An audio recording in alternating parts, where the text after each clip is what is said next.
Even in the modern age, there are communities around the world living under primitive conditions. These communities follow traditions passed down by their ancestors and live in territories lacking electricity, water, and internet infrastructure. They follow in the footsteps of their ancestors and do not wish to adopt the modern way of life. One such community is the Hadza tribe, which has sustained itself for thousands of years around Lake Eyasi in northern Tanzania. According to various sources, only about 1,300 members of the tribe remain in the country, and they lead primitive lives in this barren landscape. They live in tents made of simple branches and grass and communicate in their own traditional languages.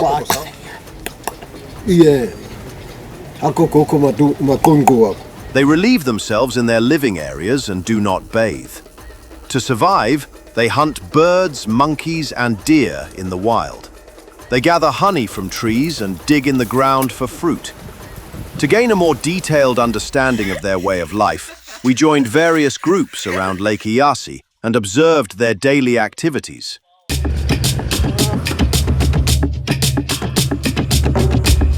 We had to prepare to set out at first light. The weather in Tanzania was calm and cool. Since we didn't trust the spring used by the Hadza tribe for drinking water, we filled the trunk of our vehicle with bottled water. Then, together with our local team members, we set off for the area. A 33-kilometer journey lay ahead to reach Lake Eyasi. The roads we encountered were mostly rocky, rugged, and unpaved. Reaching the living areas of this community, which are hidden within the forests, was not easy, and we had to endure these hardships. As we traveled, the sky gradually brightened. From time to time, we also came across shanty towns in Tanzania. The people living in these rural areas were struggling to survive under conditions of extreme poverty. After a while, all traces of settlements disappeared, and we realized that we would be alone with the tribe. There was nothing around but rocks, sparse trees, and dirt. Our guides, who knew the tribe well, walked a little ahead of us. There they were, beginning to emerge.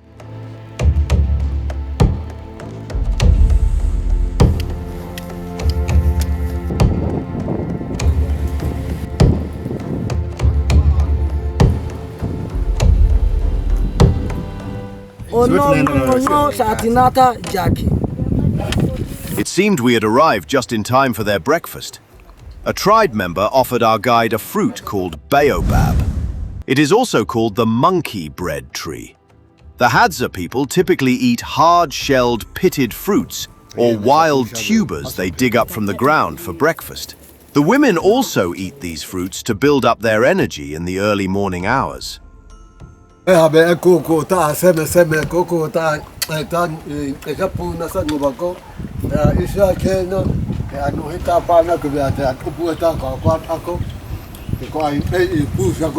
Furthermore, the women's traditional clothing is quite surprising due to its intricately detailed garments and jewelry. The women of the tribe create their own unique style by making clothing and jewelry from natural materials and beads brought by tourists. They are quite skilled in this regard. However, the core of these people's daily lives revolves around finding food each day and managing to survive. For this reason, the overarching goal of all the men and women in the tribe is to find food throughout the day. This man and his friends will soon begin preparing to go hunting.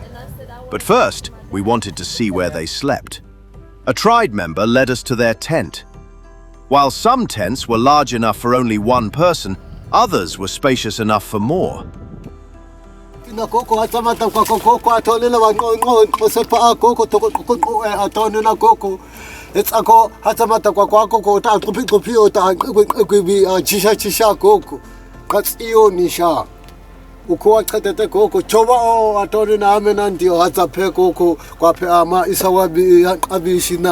They use animal hides as bedding, laying them directly on the ground. There are almost no other essential items inside the tents. They only hang a limited number of their belongings in the corners of the tents. The man showed us exactly how he sleeps. As you can see, the tribe's tents are made from various natural materials gathered from the surrounding area. The tops of the tents are covered with thin, flexible tree branches, pieces of shrubbery, dry grass, long leaves, and tree bark.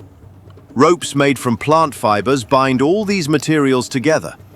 The tops of the tents are open to allow sunlight in. Though these tents offer little protection from rain or strong winds, they're the best shelter the tribe can build. They haven't encountered nails, concrete, or bricks yet. This tribal man has no concept of bathing, and when we asked if they washed their bodies, they said it was unnecessary. They simply splash water on their hands and faces while drinking. A friend of ours from the other side of the region captured them drinking water like this. Every small puddle serves as a source of drinking water for tribe members.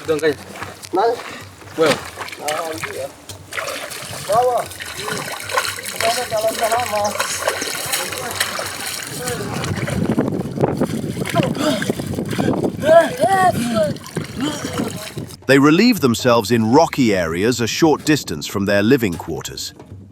In such hot weather, leaving toilet waste out in the open makes the environment less hygienic. The man led us to the spot where he had just relieved himself. Around noon, the women of the tribe gathered sharp and pointed branches and set out to gather fruit from the ground and trees. The women spend the entire day foraging, digging through dense vegetation in search of fruit. They will even search the base of a tree for fruit among its roots. They labor for hours, using their hands and hard sticks whittled from trees. If the men cannot hunt animals and the women cannot find fruit, they will go hungry and will not survive. After digging for more than an hour, the women finally found a piece of fruit at the base of a plant. Seeing the fruit made the woman even more determined. She tried to reach it with both hands at once. Realizing that she couldn't pull it out with her hands alone, she used her digging sticks. The Hadza regularly consume these wild tubers that grow underground, and they know quite well where to find them. They locate the tubers by identifying the grassy patches above where the plants grow. These tubers are a fantastic source of carbohydrates and energy for them, getting them through the day. They've given these tubers names like Ekwa and Shumuko. After reaching the first plant's tubers, the women found many more in quick succession. This work requires a great deal of effort and physical strength. To survive, they must do this every day, checking all the plants they can reach on foot. These women ensure the tribe's lineage continues by giving birth while contributing to the food economy. The women and children of the tribe all have extremely short hair. In tribal culture, women are never viewed as objects of beauty. They are considered just as natural as men. They are never polygamous and have as many children as possible with their spouses. Having children does not stem from a personal desire, rather it is viewed as a necessary requirement for the tribe's continuity. This is because more manpower is needed to survive and protect the community. This allows them to live longer in the wild. Despite this, there are no very old people in this tribe. The Hadza's average life expectancy is estimated to be between 40 and 50 years. Members of the tribe die at a young age due to poor nutrition, injuries sustained while hunting, and a lack of medical care for illnesses. After gathering fruit, it's time to collect honey from the trees. Honey is a very important and high-energy food source for the Hadza. It is perhaps the most natural and energy-rich food they can find in nature. To find these trees, the tribe follows the birds as they fly toward them. The birds fly toward the trees where the honey is found, seeking to benefit from this food themselves. Bees, on the other hand, store their honey in spots they consider safe within tree hollows. Reaching directly into the tree hollows with their hands can be dangerous for the tribe members because the bees will want to protect their honey. To address this, the tribe members light a fire using an herb that calms the bees and place it inside the tree hollows. Of course, they don't have lighters or gas stoves. They start a fire using a stick, a metal knife, and a branch. They take advantage of the heat generated by friction to do so. The smoke temporarily reduces the bees' defensive behavior and disorients them. Seizing this opportunity, tribe members can more easily and safely reach the honeycombs inside the trees. As you can see, they've started collecting the honey. They're fortunate to have the opportunity to consume honey that is 100% natural, free of additives and unprocessed. This honey was collected from just one tree, and there are hundreds of similar trees in the area. The tribe members will eat this honey for their midday meal and need to stock up on energy before the grueling hunt. They must love honey because each of them is devouring the honeycombs with great appetite. After collecting and eating the honey, the tribe members return to their campsite. The day isn't over for them yet. They still have an important task to complete. This task is the most difficult and energy-intensive one they've undertaken so far. As you might expect, they have to go hunting for their evening meal. The men in the tribe use bows and arrows as their most important weapons for hunting. Using bows and arrows is central to their hunting practices. For this reason, every man in the tribe must be proficient with them. They use several different types of bows and arrows. The bows have varying degrees of flexibility and come in different lengths. Longer bows allow the arrows to travel greater distances. Short bows are lighter, but have a limited range. For this reason, they mostly prefer long bows.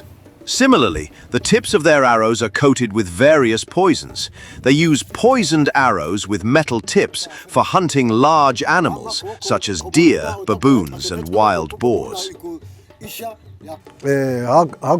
Goku hamasilanga obiko ta kobo nena itikwa nena shaana kobo otasende ta kobo nena I hako kaamia yako makunko wako koko ta koba bami kwa iye hako makunko kote kobo koko kote salakana akweso I mako ekoko pakatena abamia ikoko ta kobo chako Ako, wako chagete tiko I hatlebe uta kobo neta atumaka ajangakie.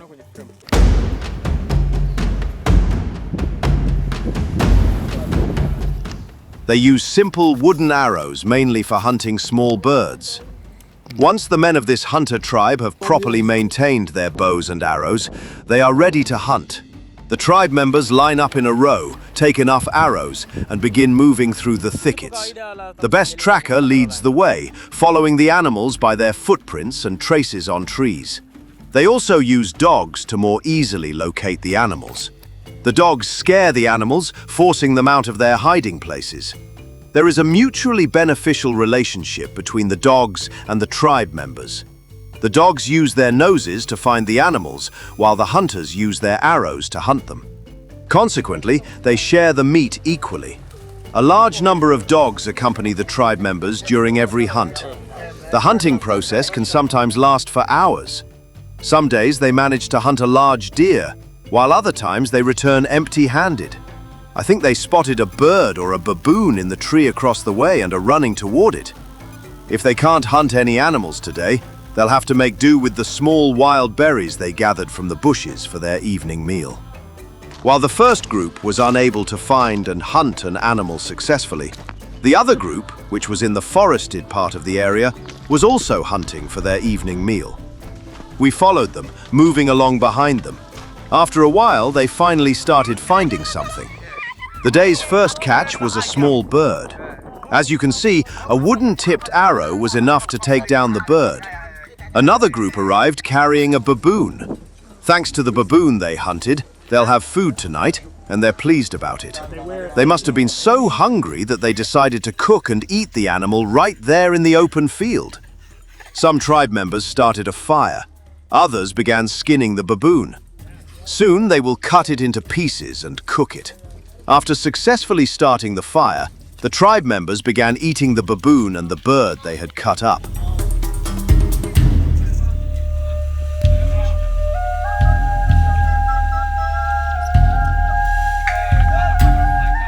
After eating the baboon and bird, they returned to the main campsite and saw that the other group had hunted a deer and were about to carry it away.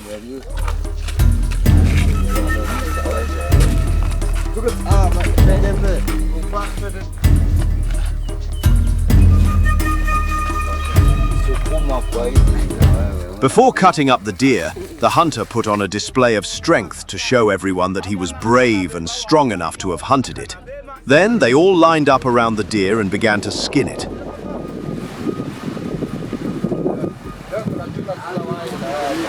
Shortly afterward, they cut up the deer meat and gave the dogs their share of the hunt.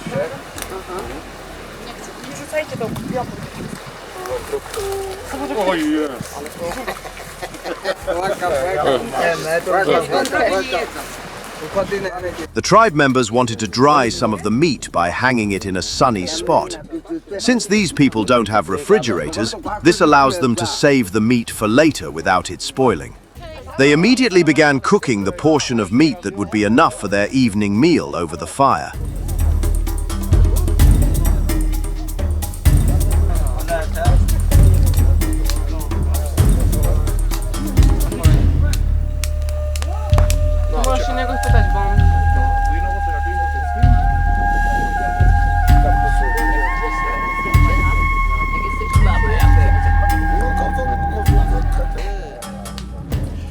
They do not waste any part of an animal's meat or organs. For instance, they carefully skinned the deer's intestines and ate them raw while the meat cooked over the fire.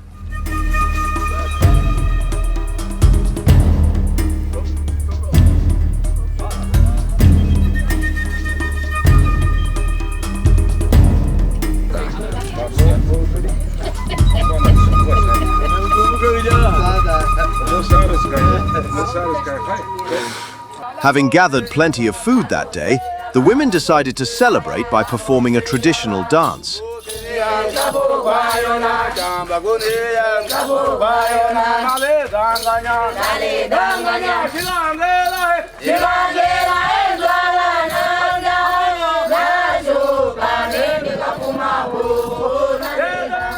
After a tiring day, the other group also retired to rest. They rewarded themselves with cigarettes made from forest grasses. Some, however, preferred to retire to their beds in their personal tents. Once they grow up, the children will become active members of the tribe and carry on their traditions. They may never go to school or experience a modern life. The Hadza people live in the desolate and barren lands of Tanzania and spend their entire lives in this region, far from civilization. They do not practice agriculture. They survive by foraging and hunting. They live in simple tents and receive no education about modern life. They lead a life almost completely isolated from the outside world. The most negative impact on them is that, as modern living spaces expand from cities into rural areas, the land available to this tribe shrinks day by day. If you're curious about the lives of such unique communities and want to see more videos like this one, please like it, share it on your social media accounts, and subscribe to our channel. See you in the next video.